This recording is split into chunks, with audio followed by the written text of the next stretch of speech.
तो welcome back to my YouTube channel rapid study में आप सभी का स्वागत है। तो यूपी जीके के लिए जो सीरीज़ हमने शुरू की है, जिसकी पीडीएफ आपको हमारे टेलीग्राम चैनल पर मिल जाएगी। ठीक है, तो चलिए करते हैं अपने पहले क्वेश्चन की शुरुआत। और पहला क्वेश्चन है कि भदोही जो क्षेत्र है वो किस कला के लिए प्रसिद्ध है। तो भदोही जो क्षेत्र है वो कालीन की बुनाई के लिए प्रसिद्ध है। किसके लिए? कालीन की बुनाई के लिए प्रसिद्ध है। 2014 में इसको पहले किस नाम से जाना जाता था भदोही शहर को? तो संत रविदास नगर के नाम से जाना जाता था, जो कि कालीन की बुनाई से संबंधित है। भदोही जिला का मुख्यालय की बात कर लें तो कहाँ पर है? ये ज्ञानपुर में इसका मुख्यालय है। भदोही के क्षेत्र की बात कर लेते हैं तो 1015 वर्ग किलोमीटर जो भदोही का क्षेत्र है वो फैला हुआ है। कृषि के बाद दूसरा सबसे ज़्यादा उत्पादक या रोजगार उपलब्ध कराने वाला कौन सा है? तो कालीन है। कौन है? कालीन है जो दूसरा सबसे ज़्यादा उत्पाद या रोजगार उपलब्ध कराने वाला है। सीतामढ़ी कहाँ पड़ता है? तो सीतामढ़ी जो है वो भदोही शहर में ही पड़ता है। अगला क्वेश्चन है कि कौन सा उत्तर प्रदेश का राज्य वृक्ष है। तो ये क्वेश्चन आपसे 17 की पहली शिफ्ट में पूछा गया था, 17 फरवरी की पहली शिफ्ट में। तो जो बहुत से लोग इसको बरगद लगा के आए थे, जो हमारी जानकारी में ही थे। ठीक है, तो राज्य वृक्ष कौन सा है? अशोक जो है वो राज्य वृक्ष है। कौन सा? अशोक जो है वो उत्तर प्रदेश का राज्य वृक्ष है, जिसको हम वैज्ञानिक नाम में किस नाम से जानते हैं? तो सराका जो अशोक है इसके नाम से जानते हैं। क्या? सराका अशोक। राजकीय पक्षी की बात कर लेते हैं, जिसको हम साइरस क्रेन भी कहते हैं। क्या कहते हैं? साइरस या क्रेन भी कहते हैं। राजकीय मछली की बात कर लेते हैं तो चितला, जिसको हम मोई के नाम से भी जानते हैं। क्या? मोई मोई। ठीक है, उत्तर प्रदेश वालों के एग्जाम का क्या हो गया? मोई मोई हो गया। इस तरीके से याद रख सकते हैं। और वैसे इसका नाम क्या है? तो चितला के नाम से इसको जाना जाता है। राजकीय पशु की बात कर लेते हैं तो राजकीय पशु जो है वो क्या है? बारहसिंगा। उत्तर प्रदेश का राजकीय पशु है। क्या? बारहसिंगा। अगला क्वेश्चन है कि सुरहताल पक्षी अभ्यारण्य किस जिले में स्थित है। तो सुरहताल पक्षी अभ्यारण्य उत्तर प्रदेश में, तो सभी को पता है कि उत्तर प्रदेश में है। ठीक है, उत्तर प्रदेश के जो सुर हैं वो काफ़ी अच्छे हैं, लेकिन उत्तर प्रदेश के किस क्षेत्र में है? तो बलिया में है। किस में? बलिया में है। किस क्षेत्र, किस जिले में है? तो बलिया में स्थित है। और इसकी स्थापना कब हुई थी? तो 1991 में सुरहताल पक्षी अभ्यारण्य की स्थापना की जाती है। वर्तमान में इसका नाम क्या है? तो वर्तमान में इसका नाम जय प्रकाश नारायण पक्षी अभ्यारण्य है। सुरहताल का नाम, सुरहताल का नाम क्या है? जय प्रकाश नारायण पक्षी अभ्यारण्य नाम है। ददरी मेला प्रत्येक वर्ष बलिया में लगता है। बलिया में कौन सा मेला लगता है? ददरी मेला। कौन सा? ददरी मेला यहीं पे लगता है। और बडीरा पक्षी अभ्यारण्य को किस नाम से जानते हैं? तो संत कबीर नगर में ये स्थित है। कौन सा? बडीरा पक्षी अभ्यारण्य। पटना की बात कर लेते हैं तो पटना कहाँ स्थित है? एटा में स्थित है। कहाँ पर स्थित है पटना? एटा में ये स्थित है। पार्वती आरंग की बात कर लेते हैं तो ये गोंडा में स्थित है। कहाँ पर? गोंडा में स्थित है, जहाँ पर महर्षि पतंजलि का जन्म हुआ था। कौन? महर्षि पतंजलि का जन्म हुआ था, जिन्हें योग के प्रवर्तक के नाम से भी जाना जाता है, पतंजलि को। ठीक है, अगला क्वेश्चन है कि मथुरा किसकी जन्मस्थली है। तो मथुरा किसकी जन्मस्थली है? आप सभी को पता होगा कि भगवान कृष्ण का जो जन्म है वो मथुरा में ही हुआ था। ब्रज के नाम से भी इसको जाना जाता है, तो ब्रज भूमि के नाम से भी मथुरा को जाना जाता है। वैसे मथुरा किसके नदी के किनारे है? तो यमुना नदी के किनारे है मथुरा। सबसे कम वर्षा कहाँ पर होती है? तो मथुरा में सबसे कम वर्षा होती है। पांडवों की नगरी किसको कहा जाता है? तो मथुरा को ही पांडवों की नगरी कहा जाता है। और कृष्ण नगरी के नाम से भी इसको जानते हैं। सबसे ज़्यादा मेले भी मथुरा में ही लगते हैं। कहाँ पर? मथुरा में ही सबसे ज़्यादा मेले लगते हैं। पांडवों का की नगरी कहा जाता है। सबसे कम वर्षा होती है। और मथुरा जो है वो किसके नदी के किनारे है? यमुना नदी के किनारे है। आपको शायद पता होगा जो ताजमहल है, ताजमहल भी यमुना नदी के किनारे ही बसा हुआ है। ठीक है, स्थित है, बसा हुआ नहीं है, स्थित बोल सकते हैं उसको। अगला क्वेश्चन है कि अकबर का मकबरा किस स्थान पर स्थित है। तो अकबर का जो मकबरा है वो सिकंदरा आगरा में स्थित है। सिकंदरा कहाँ पड़ता है? आगरा में पड़ता है। ठीक है, और अकबर का जो मकबरा है वो कहाँ पर स्थित है? तो आगरा में स्थित है। इस जो अकबर की मृत्यु है वो किससे हुई थी? तो अकबर की जो मृत्यु है वो दस्त लगने से हो गई थी। किससे? दस्त लगने से, जिसको हम पैचिस भी कहते हैं। क्या? पैचिस भी कहते हैं। और कब हुई थी इसकी मृत्यु? तो 26 अक्टूबर 1905 को इसकी मृत्यु हो गई थी अकबर की। कब? 1905 में अकबर की मृत्यु पेचिस के द्वारा हो जाती है। जो अकबर का मकबरा है ये किस रंग से पुता हुआ है? तो ये लाल गेहुआ, जिसको हम गाँवों में आज भी इसकी आपको लिपाई देखने को मिल जाएगी। ठीक है, तो बलुआ पत्थर जो होता है लाल कलर का होता है, लाल बलुआ पत्थर से ठीक है। ये मकबरा बना हुआ है किसका? अकबर का मकबरा। कहाँ बना हुआ है? सिकंदरा आगरा में बना हुआ है। इसकी मृत्यु कब होती है? 1905 में होती है। और किस रोग के द्वारा होती है? तो पैचिस रोग के द्वारा हो जाती है। मकबरे को पूरा किसने कराया था? तो मकबरे को पूरा जो है जहांगीर ने करवाया था। किसने करवाया था? जहांगीर ने करवाया था। अगला क्वेश्चन है कि उत्तर प्रदेश का कौन सा नृत्य धान और मक्के की खेती के दौरान किया जाता है? तो उत्तर प्रदेश का कौन सा नृत्य है जो धान और मक्के की खेती के दौरान किया जाता है? तो धान और मक्के की खेती के दौरान कौन सा किया जाता है? हुरका बोल। कौन सा? हुरका बोल। बोल से हम याद रखेंगे बैल। बैल क्या करते थे? हुर करके इस तरीके से मक्के की खेती और धान की खेती जो है वो बैलों के द्वारा करवाई जाती थी। तो कौन सा होता है? हुरका बैल जो है वो मक्के की खेती और धान के दौरान किया जाता है। हुरका की बात कर लेते हैं तो ड्रम इसका मतलब होता है, और बॉल का मतलब क्या होता है? गायन। हुरका इसमें क्या है? हुरका होता है एक ड्रम टाइप का होता है, और बॉन क्या होता है? बॉन का मतलब होता है इसमें गाने से।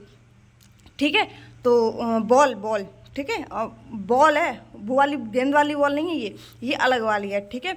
बॉल का मतलब पूछा जाए और तो गायन हो जाएगा। ठीक है। अगला इसमें देखते हैं कि यह लोक नृत्य उत्तराखंड के कुमायूं में किया जाता है। तो ये जो हुरका बॉल है, अगर पूछा जाए ये हुरका बॉल आपसे किस स्टेट में मनाया जाता है? तो ये उत्तराखंड में मनाया जाता है। ठीक है। कहाँ पर? उत्तराखंड में मनाया जाता है। और उत्तर प्रदेश में भी मनाया जाता है, लेकिन उत्तर प्रदेश में कब से मनाना शुरू हुआ? तो जब देखो जो उत्तराखंड है वो उत्तर प्रदेश से ही अलग हुआ। कब अलग हुआ है? तो ये 9 नवंबर 2000 को उत्तर प्रदेश से उत्तराखंड अलग हो गया। तो वैसे तो उत्तराखंड का भी और यूपी का भी है। ठीक है। लेकिन अगर क्वेश्चन में आता है तो आपको एक ही ऑप्शन में दिया जाएगा। ठीक है। चाहे वो उत्तराखंड दे दें या फिर उत्तर प्रदेश दे दें। और ज़्यादातर जो संख्या है वो उत्तराखंड में मनाई जाती है। ठीक है। और अगर दोनों ऑप्शन आते हैं तो आपको उत्तराखंड के साइड में जाना है। ठीक है। जो एरिया ज़्यादा जिसका होता है वो उसी में माना जाता है। चरकुला लोक नृत्य की बात कर लेते हैं। चरकुला लोक नृत्य में किसका जन्म होता है? तो राधा के जन्म से संबंधित जो है वो चरकुला है। चरुआ समझते हैं? चरुआ किसके लिए रखा जाता है? जब कोई पैदा होता है तभी तो रखा जाता है। तो इसी तरीके से याद रख सकते हैं कि जब राधा जी का जन्म हुआ था तो उनसे संबंधित चरुआ रखा गया था, यानी कि चरकुला जो लोक नृत्य है वो किया गया था। 9 नवंबर 2000 को उत्तराखंड अलग हुआ था उत्तर प्रदेश से। ठीक है। बनारस हिंदू विश्वविद्यालय की स्थापना पंडित मदन मोहन मालवीय ने किसके सहयोग से की थी? तो पंडित मदन मोहन मालवीय ने एक स्कूल की स्थापना की थी जो कि एनी बेसेंट के साथ में उन्होंने मिलकर की थी। किसके साथ में? एनी बेसेंट ने मिलकर इसके साथ में की थी। अगर आईएनसी की पहली महिला अध्यक्ष की बात कर लेते हैं, 1905 में एनी बेसेंट को चुना गया था। किसको चुना गया था? एनी बेसेंट को चुना गया था। ठीक है। एनी बेसेंट ने और क्या क्या किया थी? तो इन्होंने हिंदू सेंट्रल कॉलेज की, किसकी? हिंदू सेंट्रल कॉलेज की स्थापना 1898 ईस्वी में की थी। कब की थी? 1898 ईस्वी में हिंदू सेंट्रल कॉलेज की स्थापना की थी। BHU एशिया का सबसे बड़ा आवासीय विश्वविद्यालय है। कौन सा? BHU जो है, यानी ये एशिया का सबसे बड़ा आवासीय विश्वविद्यालय है। BHU के शिलान्यास के दौरान महात्मा गांधी ने अपना पहला जन भाषण भी दिया था। तो BHU की जब नींव रखी गई थी उस टाइम महात्मा गांधी ने भी अपना पहला जन भाषण दिया था, यानी कि जनता को भाषण पहली बार उन्होंने दिया था। UPSSF का पूरा नाम क्या है? तो Uttar Pradesh special security force जो है वो इसका नाम है। इसके मुख्यालय की बात कर लेते हैं तो SSF का जो मुख्यालय है वो लखनऊ में स्थित है। कहाँ पर है? लखनऊ में स्थित है। इसका नेतृत्व कौन करता है? तो ADG रैंक का जो IPS होता है अधिकारी, ADG रैंक का जो IPS अधिकारी होता है वो इसका नेतृत्व करता है UPSSF का। ठीक है। अगला क्वेश्चन है कि निवेश मित्र मोबाइल ऐप किस राज्य में स्थित है? तो निवेश कहाँ करोगे? अगर आप उत्तर प्रदेश में रहते हैं तो आप उत्तर प्रदेश में ही तो निवेश करेंगे। उत्तर प्रदेश की तो आपको जॉब चाहिए। तो निवेश जो मित्र मोबाइल ऐप है वो किसके लिए है? तो उत्तर प्रदेश के लिए ये मोबाइल ऐप है। व्यापार करने के लिए रास्ते को आसान बनाना निवेश मित्र ऐप का काम है। क्या काम है? कि व्यापार करने के लिए रास्ते को आसान बनाना, ये निवेश का। अगर मान लो कोई आपको कोई काम करना है, ठीक है, मान लो आपको गेहूं ही बेचने हैं, तो आपके व्यापार को काम करने के लिए ये सुविधा प्रदान करता है। ठीक है। उत्तर प्रदेश के क्षेत्रफल की बात कर लेते हैं तो 2,40,928 वर्ग किलोमीटर में ये फैला हुआ है। कितने? 2,40,928 वर्ग किलोमीटर में। लगभग में अगर बात कर लेते हैं तो 2,41,000 वर्ग किलोमीटर में ये स्थित है। कहाँ पे स्थित है? 2,41,000 में ये स्थित है। ठीक है, अगला क्वेश्चन है कि उत्तर प्रदेश पुलिस की टैगलाइन क्या है? तो उत्तर प्रदेश के बारे में आपको पता होना चाहिए, क्योंकि उत्तर प्रदेश पुलिस में आपको भर्ती होना और उसके पुलिस के बारे में आपको जानकारी सभी होनी चाहिए। तो उसका जो टैगलाइन है वो है सुरक्षा आपकी, संकल्प हमारा। सुरक्षा आपकी और संकल्प हमारा। इसके मुख्यालय की बात कर लेते हैं तो 1863 में इसकी स्थापना प्रयागराज में होती है। कहाँ पर होती है? 1863 में इसकी स्थापना प्रयागराज में होती है। फिर इसको बदलकर वर्तमान टाइम में कहाँ पर इसका मुख्यालय है? तो उत्तर प्रदेश का तो लखनऊ में है। कहाँ पर है? लखनऊ में। कब से? 2020 से ये वहाँ पर स्थित है। ठीक है, वैसे UPSSF जो है वो भी 2020 में ही इसका जो हेडक्वार्टर है वो लखनऊ में बनाया गया था। UPSSF की बात कर रहे हैं, 2020 में इसका जो हेडक्वार्टर है वो लखनऊ में स्थापित कर दिया गया था। ठीक है, और 1863 में प्रयागराज में था और फिर उसके बाद में वर्तमान में लखनऊ में इसका हेडक्वार्टर है। आपकी सुरक्षा, संकल्प हमारा। ठीक है, इसकी टैगलाइन है। वर्तमान में मुखिया कौन है? तो वर्तमान में जो मुखिया है वो है प्रशांत कुमार। कौन है? प्रशांत कुमार। कौन है? प्रशांत कुमार। याद रखेंगे क्योंकि सवाल कहीं से भी आपके लिए बन सकते हैं। भारत का सबसे बड़ा अंतर विभागीय अभिसरण कार्यक्रम ऑपरेशन कायाकल्प किस राज्य का है? देखो, अब निवेश मित्र हो गया तो कायाकल्प भी होनी चाहिए। ठीक है, तो कायाकल्प कहाँ का है? निवेश मित्र और कायाकल्प कहाँ के हैं? तो ये दोनों जो कार्यक्रम है वो उत्तर प्रदेश के। इसकी शुरुआत कब होती है कायाकल्प की? तो 2019 में इसकी शुरुआत की जाती है। और ये किस लिए है? तो जो प्राथमिक और माध्यमिक स्कूल हैं इनको डिजिटल माध्यम से जोड़ना ही इसका काम है। किसका? कायाकल्प का। क्या है? कायाकल्प का काम क्या है? प्राथमिक और माध्यमिक जो स्कूल हैं इनको डिजिटल माध्यम से जोड़ना ही इसका काम है। 2019 से ये जो प्रक्रिया है वो चल रही है। ठीक है, अगला क्वेश्चन है उस गीतों के नाम बताइए जो राधा और कृष्ण के दिव्य प्रेम का गुणगान करते हैं और विशेष रूप से ब्रज में लोकप्रिय है। चारुकला किसके लिए बताया था? तो राधा जी का जन्म हुआ था उससे संबंधित बताया था। लेकिन अगर राधा और कृष्ण दोनों के प्रेम के गुणगान की बात कर लेते हैं तो कहते हैं ना का रसिया, कहते हैं ना का रसिया कर रहे हो। यानी कि रसिया का मतलब है कि राधा और कृष्ण के प्रेम का जो गुणगान है इसमें बोला गया है। ठीक है, कहते हैं बड़े रसिया हो तुम। गांव के लोग ये वर्ड का इस्तेमाल बहुत ज़्यादा करते हैं। ठीक है, यह लोक नृत्य मांगलिक कार्यक्रमों पर किया जाता है। कौन सा? ये जो लोक नृत्य है वो मांगलिक कार्यक्रम पर ये किया जाता है, रसिया। उत्तर प्रदेश के किस जिले में प्रथम पूर्ण बालिका सैनिक स्कूल का उद्घाटन किया गया है? तो उत्तर प्रदेश के किस जिले में प्रथम पूर्ण बालिका सैनिक, यानी कि जहाँ पर पूरी तरीके से जो फीमेल या फिर गर्ल्स हैं उनके लिए सैनिक स्कूल का उद्घाटन किया गया, तो उत्तर प्रदेश में ही ये किया गया है। 3 चीज़ें हो चुकी है अब तक, एक तो निवेश मित्र, एक कायाकल्प और तीसरा ये पूर्व बालिका सैनिक स्कूल का उद्घाटन। और ये किसने किया था? तो जो रक्षा मंत्री उस टाइम थे राजनाथ सिंह। आज भी राजनाथ सिंह को ही रक्षा मंत्री का जो पदभार है, वैसे तो मिनिस्ट्री में कुछ चीज़ें हैं जो चेंज हो चुकी हैं, लेकिन राजनाथ सिंह को अभी भी रक्षा मंत्री ही चुना गया है। ठीक है, उत्तर प्रदेश राजस्व संहिता 2006 के अनुसार सरकार प्रत्येक जिले में कितने कलेक्टर नियुक्त करेगी? तो प्रत्येक जिले में कितने कलेक्टर नियुक्त करने के लिए बोला गया है? तो एक जिले में एक कलेक्टर जो है वो नियुक्त करने के लिए बोला गया है। उत्तर प्रदेश राजस्व संहिता 2006 के अनुसार कितने?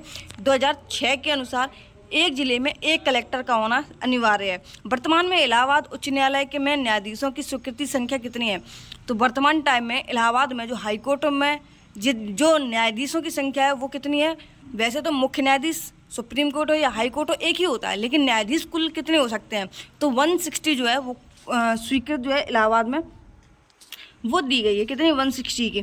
प्रथम मुख्य न्यायाधीश की बात कर लेते हैं इलाहाबाद के, तो प्रथम मुख्य न्यायाधीश जो है इलाहाबाद वाले तो सर वाल्टर मॉर्गन। कौन? Sir Walter Morgan. ये इलाहाबाद हाईकोर्ट के पहले मुख्य न्यायाधीश हैं।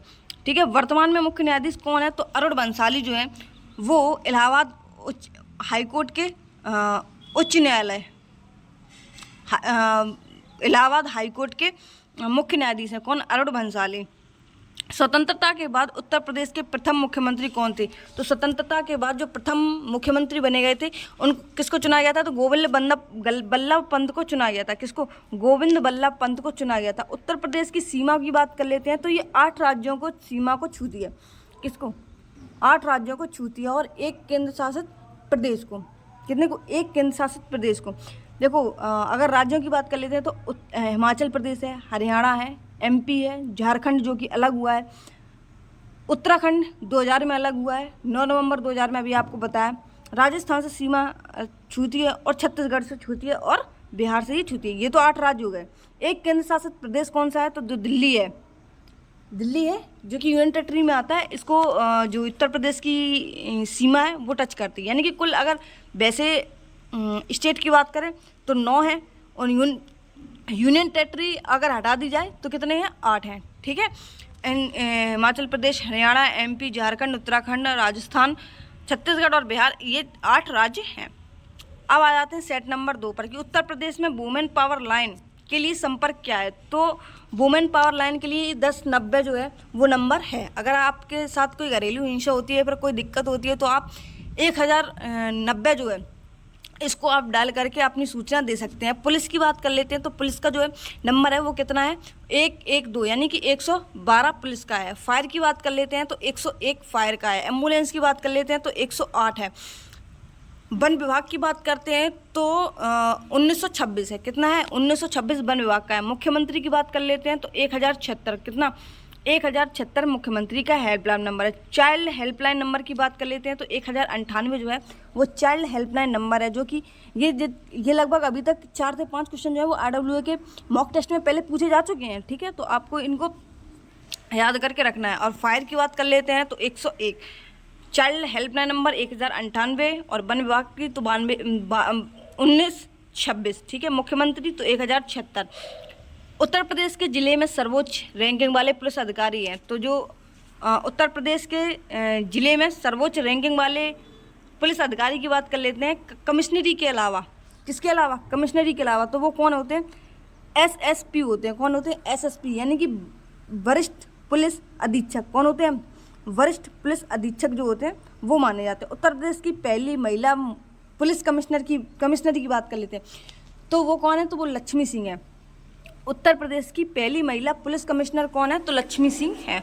उत्तर प्रदेश में राजकीय स्वतंत्रता संग्राम संग्रहालय यानी कि शहीद स्मारक किस स्थान पर है? तो उत्तर प्रदेश में जो राजकीय स्वतंत्रता संग्रहालय है वो कहाँ पर स्थित है? मेरठ में स्थित है। कहाँ पर? मेरठ में ये स्थित है।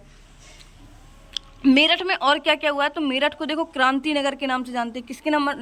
क्रांति नगर के नाम से जानते हैं। ठीक है, भारत की क्रीड़ा की राजधानी कौन सी है? तो मेरठ है। भारत की क्रीड़ा किसको बोलते हैं? खेलों वाली राजधानी। भारत की खेलों वाली राजधानी किसको कहा जाता है? तो मेरठ में कहा जाता है। मेरठ में बल्ले वगैरह जो है वो बहुत अच्छी क्वालिटी के बनाए जाते हैं।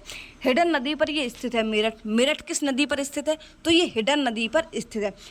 सिंधु घाटी सभ्यता का पूर्व स्थल जो है आलमगीर, जिसको हम कहते हैं पूर्व में जो स्थित है आलमगीर, वो कहाँ पर स्थित है? तो वो मेरठ में ही स्थित है, हिडन नदी के किनारे। और आलमगीर भी किस नदी के किनारे है? तो हिडन नदी के किनारे ही आलमगीर जो है वो स्थित है। उत्तर प्रदेश का सबसे बड़ा सराफा बाजार जो है, उत्तर प्रदेश का सराफा बाजार जो है वो भी मेरठ में ही स्थित है। यानी कि सराफा किसको बोलते हैं? जो सोने चांदी की चीज़ें होती हैं उनको सराफा बाजार में आती हैं। उत्तर प्रदेश के किस क्षेत्र में PMJAY कार्यान्वयन के लिए 2023 में पुरस्कार प्राप्त किया है? तो PMJAY जो है वो 2023 में किस क्षेत्र में अवार्ड प्राप्त किया है? तो स्वास्थ्य के क्षेत्र में उत्तर प्रदेश ने ये प्राप्त किया है। ठीक है, कौन सा? PMJAY कार्यान्वयन के लिए। PMJAY क्या है? तो प्रधानमंत्री जन आरोग्य योजना। क्या है? प्रधानमंत्री जन आरोग्य योजना। ठीक है, अब आरोग्य से संबंधित है तो जाहिर सी बात है कि स्वास्थ्य ही इसमें आएगा। ठीक है, अगला क्वेश्चन है कि जनगणना 2011 के अनुसार उत्तर प्रदेश राज्य का समग्र लिंगानुपात क्या है? अभी हमने क्या बताया था? लगभग में 2,41,000 यानी कि 2,40,900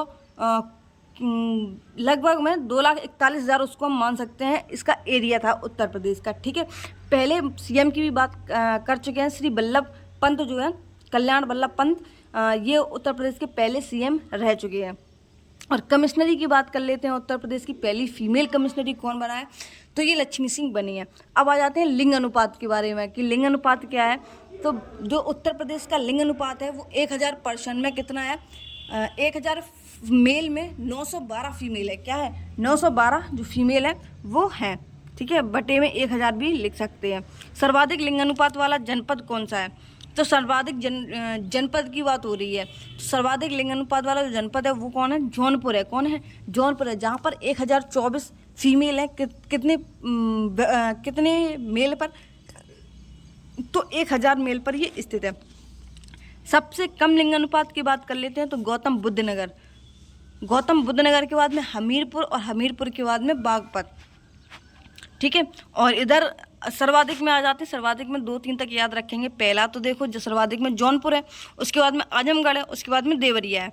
कह रहे हैं जौ से आज देवर, आज देवर, आज किसके साथ में, देवर के साथ में, ठीक है। ऐसे याद रखो, जान आज देवर के साथ में, ठीक है। जान आज किसके साथ में, देवर के साथ में, इसीलिए जनसंख्या जो है वो ज़्यादा है यानी कि। और गौतम बुद्ध नगर की बात कर लेते हैं। तो महात्मा बुद्ध जो थे, गौतम बुद्ध जो थे, उन्होंने पैदा ही नहीं किए थे। तो इनसे याद रख सकते हैं कि यहाँ पे क्या है, कम है, ठीक है। शिशु लिंग अनुपात की बात कर लेते हैं। तो उत्तर प्रदेश का शिशु लिंग अनुपात कितना है, तो 902 है। कितना है, 902 जो है लिंग अनुपात है। राजस्व परिषद उत्तर प्रदेश की स्थापना किस जिले में की गई, तो राजस्व परिषद उत्तर प्रदेश की जो स्थापना है वो इलाहाबाद में 1831 में की गई। कब की गई, 1831 में इलाहाबाद में की गई। प्रयागराज का नाम इलाहाबाद किसने बदला, तो प्रयागराज का जो नाम है इलाहाबाद में किसने बदला है, तो अकबर ने इसका नाम जो है प्रयागराज से इलाहाबाद रख दिया था, ठीक है। इलाहाबाद का नाम प्रयागराज किसने बदला, तो इलाहाबाद का जो नाम है प्रयागराज वो योगी जी के द्वारा बदला गया। किसके द्वारा, योगी जी के द्वारा बदला गया। वाटर स्पोर्ट्स फेस्टिवल जो है वो कहाँ पर होता है, तो प्रयागराज में ही होता है। कहाँ पर होता है, प्रयागराज में होता है वाटर स्पोर्ट्स फेस्टिवल। किस रेलवे स्टेशन से नई अमृत भारत ट्रेनों को हरी झंडी दिखाई गई, तो अमृत भारत की बात कर लेते हैं। तो अमृत भारत में कहाँ से दिखाएगी, तो अयोध्या से दिखाएगी। कहाँ से, अयोध्या से ये दिखाएगी। महर्षि वाल्मीकि अंतर्राष्ट्रीय हवाई अड्डे का उद्घाटन कहाँ किया गया, तो महर्षि वाल्मीकि जो है अंतर्राष्ट्रीय हवाई अड्डे का उद्घाटन अयोध्या में किया गया। और पूछ सकते हैं कि अयोध्या में कौन सा मंदिर स्थित, वो हवाई अड्डा स्थित है, तो महर्षि वाल्मीकि हवाई अड्डा स्थित है। अयोध्या किस नदी के किनारे है, तो अयोध्या जो है वो सरयू नदी के किनारे स्थित है। अयोध्या से क्वेश्चन आपसे बहुत ज़्यादा पूछने की संभावना बन सकती है, ठीक है। पहले हो सकता है एक बार ना बनती, लेकिन अब ज़्यादा बन सकती है, क्योंकि अयोध्या में अभी राम मंदिर जो है वो बना हुआ है। तो उससे संबंधित जो है क्वेश्चन आपके में पूछे जा सकते हैं, ठीक है। किस राज्य के ब्लॉक के नीति आयोग द्वारा घोषित एस्पिरेशनल ब्लॉक प्रोग्राम यानी कि ABP एस्पिरेशनल ब्लॉक प्रोग्राम की बात कर लेते हैं कि डाटा रैंकिंग में दूसरा स्थान हासिल किया है। तो दूसरा रैंक किसने हासिल किया हो, तो उत्तर प्रदेश के कौशाम्बी जनपद, किसने, उत्तर प्रदेश के कौशाम्बी जनपद ने ये दूसरा स्थान जो है वो हासिल किया है। लेकिन पहला स्थान किसने हासिल किया है, तो तेलंगाना का जो आसिफाबाद है, किसका, तेलंगाना का जो आसिफाबाद है इसने पहला स्थान हासिल किया है। बुद्ध तथा जैन का पवित्र स्थल किसको माना जाता है, तो बुद्ध तथा जैन का जो पवित्र स्थल है वो कौशाम्बी को माना जाता है, जो कि यमुना नदी पर स्थित है। किस पर स्थित है, यमुना नदी पर स्थित है। अभी एक और एरिया आया था मेरठ हिंडा नदी के किनारे है, और वहाँ का हड़प्पा सभ्यता का पूर्वी क्षेत्र जिसको आलमगीर कहते हैं वो भी वहीं पर स्थित है, ठीक है। सराफा और स्पोर्ट्स से संबंधित वहीं पे अभी हमने बताया कि वहाँ पे बल्ले वगैरह बहुत अच्छे मिलते हैं, ठीक है। बुद्ध तथा जैन का पवित्र स्थल कौशाम्बी यमुना नदी पर स्थित है। कौशाम्बी अभिलेख को अकबर ने इलाहाबाद में स्थानांतरित करवाया था। कौशाम्बी जो अभिलेख थे किसने, अकबर ने इसको इलाहाबाद में स्थानांतरित करवाया था। क्योंकि इलाहाबाद क्यों आया यहाँ पे, इसलिए इलाहाबाद आया क्योंकि अकबर के टाइम पे उसको इलाहाबाद ही बोला जाता था। अब प्रयागराज तो इसमें बोल नहीं सकते ना। देखो प्रयागराज से इलाहाबाद अकबर ने नाम चेंज किया, और फिर इलाहाबाद से प्रयागराज किसने चेंज किया, तो योगी जी ने कर दिया इसको नाम, ठीक है। कब,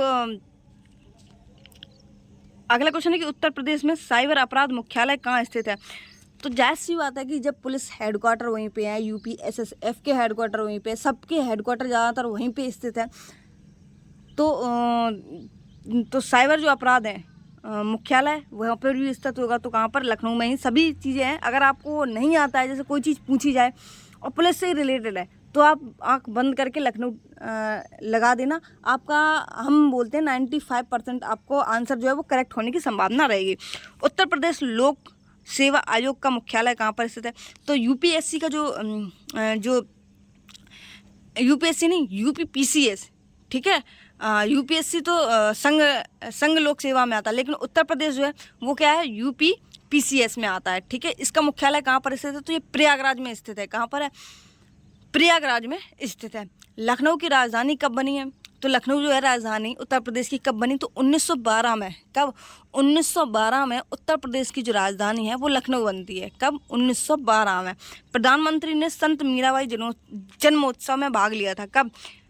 जो मीराबाई की 525वीं जयंती का कार्यक्रम था, तो ये कहाँ पर मनाई गई थी? देखो, संत मीराबाई जन्मोत्सव जो है वो मथुरा में मनाया गया था। कब? मथुरा में मनाया गया था। इसमें प्रधानमंत्री ने भी भाग लिया था। किसमें? और पूछा गया था कि संत मीराबाई के जो गुरु थे उनका क्या नाम था? तो रैदास था। कौन था? रैदास नाम उनका था। और इनकी कौन सी भी जयंती थी? तो 525वीं जो जयंती है मीराबाई की, इस पर नरेंद्र मोदी जी ने भाग लिया था। कहाँ पर? मथुरा में, ठीक है।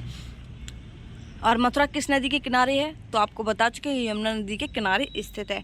आयुर्वेद महोत्सव कहाँ हुआ था? तो जो आयुर्वेद महोत्सव है वो कहाँ हुआ था? झांसी में ये हुआ था। कहाँ पर? झांसी में हुआ था।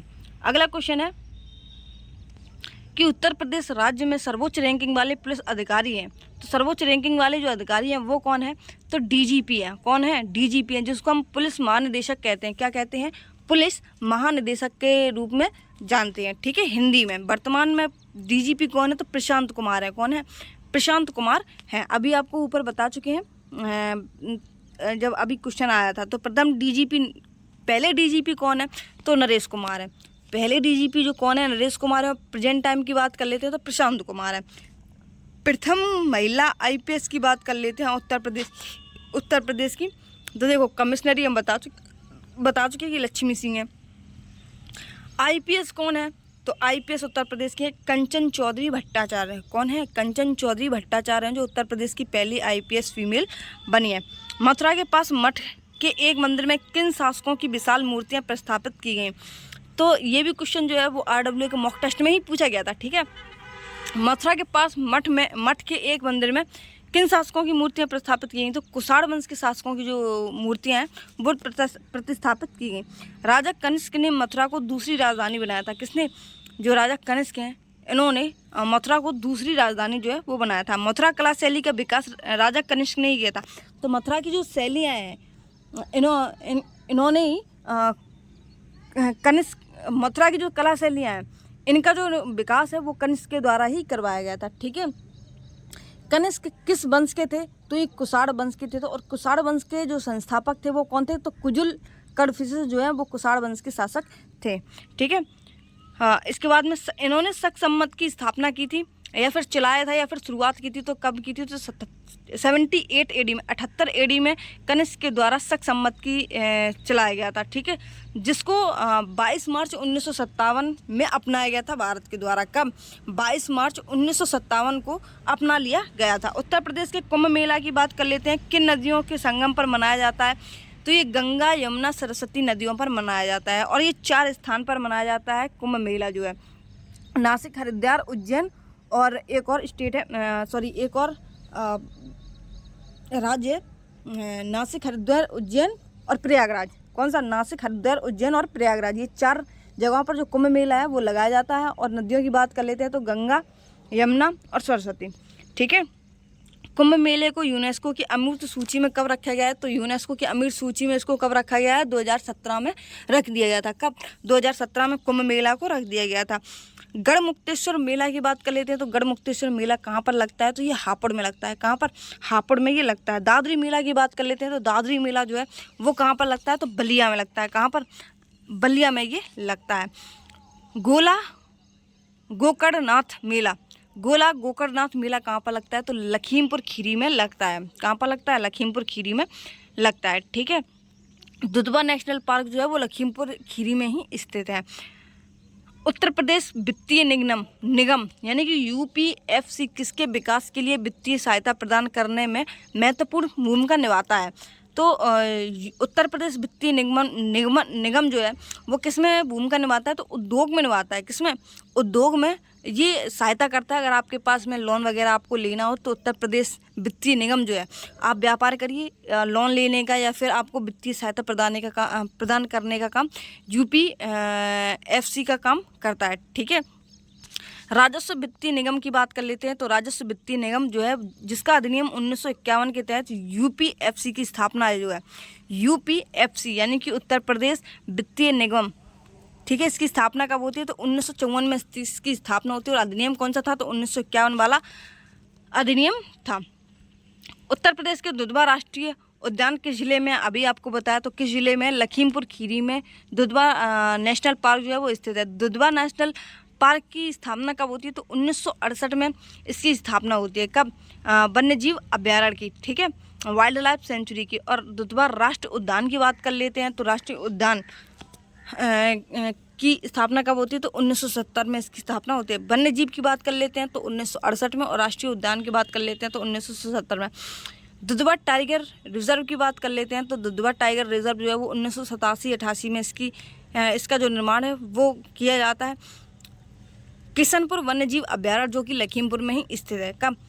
कौन सा है? 2 हैं। एक कतानिया घाट जो कि बहराइच में स्थित है, और किशनपुर वन्यजीव अभ्यारण्य जो कि लखीमपुर खीरी में स्थित है। क्षेत्रफल की दृष्टि से सबसे बड़ा जनपद की बात कर लेते हैं। तो क्षेत्रफल की दृष्टि से सबसे बड़ा जो जनपद है वो लखीमपुर खीरी ही है। और कितने वर्ग किलोमीटर में फैला हुआ है? तो 490 वर्ग किलोमीटर में ये फैला हुआ है। कौशाम्बी जिले में कौशाम्बी ब्लॉक की नीति आयोग की पहली डेल्टा रैंकिंग में कौन सा स्थान हासिल किया है? तो कौशाम्बी जिले ने कौन सा स्थान हासिल किया है ब्लॉक के नीति आयोग की पहली डेल्टा रैंकिंग में? तो दूसरा स्थान जो है वो इसने हासिल किया है। कौशाम्बी जिले के मुख्यालय की बात कर लेते हैं। तो कौशाम्बी जिले का जो मुख्यालय है वो मंजनपुर है। कौन सा है? मंजनपुर है। वत्स महाजनपद की राजधानी क्या थी? तो वत्स की कौन सी थी? तो चंपा थी। कौन सी थी? वत्स की कौशाम्बी थी। कौन सी थी? वत्स की कौशाम्बी जो राजधानी है वो थी। ओडीओपी योजना किससे संबंधित है? तो खाद्य प्रसंस्करण जो कि केला से संबंधित है। ओडीओपी। बौद्ध तथा जैन धर्म का पवित्र स्थल किसको माना जाता है? अभी ऊपर भी बताया था। तो बौद्ध और जैन धर्म का पवित्र स्थल जो है वो कौशाम्बी को माना जाता है। किसको? कौशाम्बी को माना जाता है।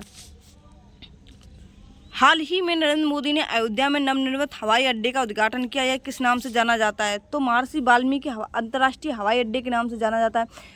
ऊपर अभी आपको सेट नंबर 1 में ये चीज़ हम बता के आए हुए हैं कि महर्षि वाल्मीकि अंतर्राष्ट्रीय हवाई अड्डा कहाँ पर स्थित है? तो ये अयोध्या में स्थित है। अयोध्या किस नदी के किनारे स्थित है? तो ये सरयू नदी के किनारे स्थित है अयोध्या। ठीक है। बमरौली हवाई अड्डा कहाँ पर स्थित है? तो बमरौली हवाई अड्डा प्रयागराज में स्थित है। कहाँ पर? प्रयागराज में बमरौली हवाई अड्डा स्थित है। चकेरी हवाई अड्डा की बात कर लेते हैं। तो चकेरी हवाई अड्डा कहाँ पर स्थित है? कानपुर में जो हवाई अड्डा है उसका नाम क्या है? तो चकेरी है। ठीक है। आगरा में जो स्थित है वो कौन सा है? तो बेरिया हवाई अड्डा आगरा में स्थित है। सहारनपुर की बात कर लेते हैं। तो सरसाला हवाई अड्डा जो है वो सहारनपुर में स्थित है। डॉक्टर भीमराव अंबेडकर हवाई अड्डे की बात कर लेते हैं। तो ये मेरठ में स्थित है। कहाँ पर? मेरठ में ये स्थित है। ठीक है। उत्तर प्रदेश में ऑनलाइन धोखाधड़ी रिपोर्ट करने के लिए व्यक्तियों के लिए साइबर हेल्पलाइन नंबर शिकायत करने के लिए समय क्या है? तो अगर आपके साथ में कोई ऑनलाइन धोखाधड़ी हो जाती है तो उसकी शिकायत करने के लिए आपके पास कितने घंटे हैं? तो 24 घंटे के भीतर आपको शिकायत करनी होगी। किस क्रिकेटर को 2023 का अर्जुन अवार्ड मिला है? तो किस क्रिकेटर को मिला है? तो देखो ये मोहम्मद शमी तथा पारुल चौधरी जो कि मेरठ से हैं। कौन? ये क्वेश्चन क्यों पूछा गया यूपी में? क्योंकि यूपी के एक एरिया है मेरठ जहाँ से बिलोंग करती हैं पारुल चौधरी, और इन्होंने क्या भी जीता है? तो 2023 का अर्जुन अवार्ड जो है वो इन्हें मिला है पारुल चौधरी और मोहम्मद शमी को। ठीक है। पारुल चौधरी कहाँ से संबंधित है? तो मेरठ से संबंधित है। और ये किस खेल से संबंधित है? तो ये क्रिकेट से संबंधित है। मोहम्मद शमी अमरोहा जिला के हैं। मोहम्मद शमी किस जिले के हैं? तो ये अमरोहा जिले के हैं। अर्जुन अवार्ड को जीतने वाले को कितनी धनराशि दी जाती है? तो 15 लाख धनराशि जो है वो दी जाती है। ठीक है, अमरोहा ढोलक के लिए प्रसिद्ध है। अमरोहा की ढोलक जो है वो बहुत ही प्रसिद्ध है अपने इंडिया में। किसकी? अमरोहा की ढोलक। ठीक है, प्रधानमंत्री ने उत्तर प्रदेश के किस स्थान पर स्वरवेद महामंदिर का उद्घाटन किया है? तो स्वरवेद महामंदिर का जो उद्घाटन है वो वाराणसी में पीएम के द्वारा उत्तर प्रदेश में किया गया है। कहाँ पे? उत्तर प्रदेश के वाराणसी में पीएम के द्वारा स्वरवेद महामंदिर का निर्माण किया गया है। ठीक है, उद्घाटन काशी विश्वनाथ की बात कर लें, तुलसी मानस मंदिर की, या फिर भारत माता मंदिर जो है, वैसे भारत माता मंदिर जो है वो एमपी में भी स्थित है, लेकिन अगर फेमस की वर्ल्ड फेमस की बात करें या फिर इंडिया के फेमस की बात करें तो ये वाराणसी में स्थित है। मृत्युंजय महादेव मंदिर जो है वो भी कहाँ पर है? वाराणसी में स्थित है। माँ अन्नपूर्णा मंदिर कहाँ पर स्थित है? ये भी वाराणसी में। संकट मोचन मंदिर ये भी कहाँ पर स्थित है? तो वाराणसी में। ये सभी मंदिर जो है काशी, तुलसी, भारत माता, मृत्युंजय, माँ अन्नपूर्णा और संकट मोचन, ये सभी कहाँ पर स्थित है? तो वाराणसी में ये स्थित है। आपको नाम पढ़ के ही एक बार नाम पढ़ेंगे कि भगवान के नाम पर है तो जैसी बात है तो अयोध्या आएगा फिर वाराणसी आएगा। अयोध्या में पता ही है आपको कि सिर्फ एक ही मंदिर है जो जिसे हम राम मंदिर के नाम से जानते हैं। बाकी बचा जो है वो आपको नहीं भी आता है तो आप वाराणसी लगा के आ जाइए, आपके 80% चांसेस जो है वो सही होने के हो जाएंगे। ठीक है, 80% है, 20% अभी भी है, क्योंकि अगर आपको सटीक आंसर पता है तो ज़्यादा बेहतर है। ठीक है, वाराणसी किस नदी के तट पर स्थित है? तो वाराणसी जो है वो गंगा नदी के तट पर स्थित है। ठीक है, किस नदी पर? गंगा नदी के तट पर वाराणसी स्थित है। घाटों की नगरी किसको कहा जाता है? तो घाटों की जो नगरी है वो वाराणसी को कहा जाता है। और यहाँ पर कितने घाट हैं? तो 84 घाट हैं। कितने? 84 घाट जो है वो वाराणसी में स्थित है और इनको घाटों की नगरी कहा जाता है।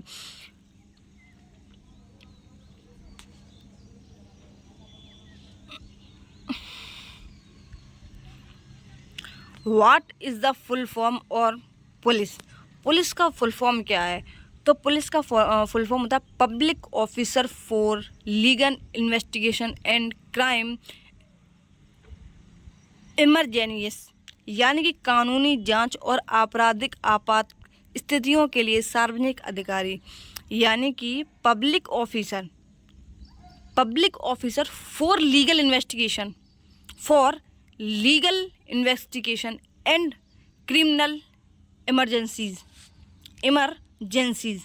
ठीक है, आपातकाल के लिए। अगला क्वेश्चन है कि पुलिस द्वारा तैयार किए जाने वाले लिखित दस्तावेज एफआईआर का पूर्ण रूप क्या है?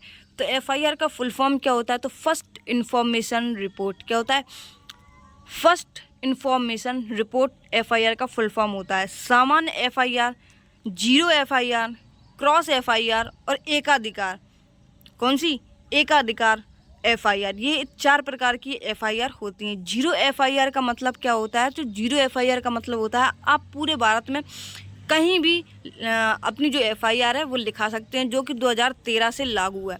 कब से? 2013 से लागू है कि आप पूरे भारत में कहीं भी एफआईआर लिखवा सकते हैं। ठीक है, और वैसे अगर एफआईआर की बात करें तो देखो सामान्य भी होती है, जीरो भी होती है, क्रॉस भी होती है और एकाधिकार एफआईआर भी होती है। आगरा के जामा मस्जिद मेट्रो स्टेशन का नाम बदलकर क्या कर दिया गया? तो देखो आगरा का जो जामा मस्जिद मेट्रो स्टेशन है इसका नाम बदलकर मनकमेश्वर मेट्रो स्टेशन कर दिया गया। क्या? मनकनेश्वर मेट्रो स्टेशन कर दिया गया। ठीक है, जामा मस्जिद मेट्रो स्टेशन का नाम बदलकर। 22 जनवरी 2024 को द्रौपदी मुर्मू ने उत्तर प्रदेश के किस बैडमिंटन खिलाड़ी को प्रधानमंत्री बाल पुरस्कार 2024 से सम्मानित किया है? तो देखो प्रधानमंत्री बाल पुरस्कार जो है ये अपने देश की प्रेसिडेंट है द्रौपदी मुर्मू द्वारा दिया जाता है। देखो यानी राष्ट्रपति जो होगा उस टाइम का उसके द्वारा दिया जाता है। प्रेजेंट टाइम में कौन है? द्रौपदी मुर्मू जो है वो भारत की राष्ट्रपति हैं। ठीक है, और इनके द्वारा ये 2024 प्रधानमंत्री बाल अवार्ड जो है वो आदित्य यादव यानी कि जो गोरखपुर से संबंधित है। कौन? आदित्य यादव जो है जो गोरखपुर से संबंधित है, इनको दिया है। ठीक है, अगर आपको हमारी वीडियो अच्छी लगी हो और आपको इसकी पीडीएफ चाहिए हो तो हमारे टेलीग्राम चैनल रैपिड स्टडी 1 कैसे @ लगाएंगे आप और रैपिड स्टडी डालेंगे और बाद में 1 लगा देंगे। 1 लगाएंगे तभी आपको हमारा जो चैनल है वो खुलकर आ जाएगी, आप देख सकते हैं। और साथ ही में हम अर्जुन सीरीज़ भी चला रहे हैं, तो अर्जुन सीरीज़ की जैसे ही 2 वीडियो हो जाएंगी और उनका हम लिख लेंगे अच्छे तरीके से, क्योंकि 2 या 3 दिन में सर जो क्लास है वो 1 कराते हैं, ठीक है।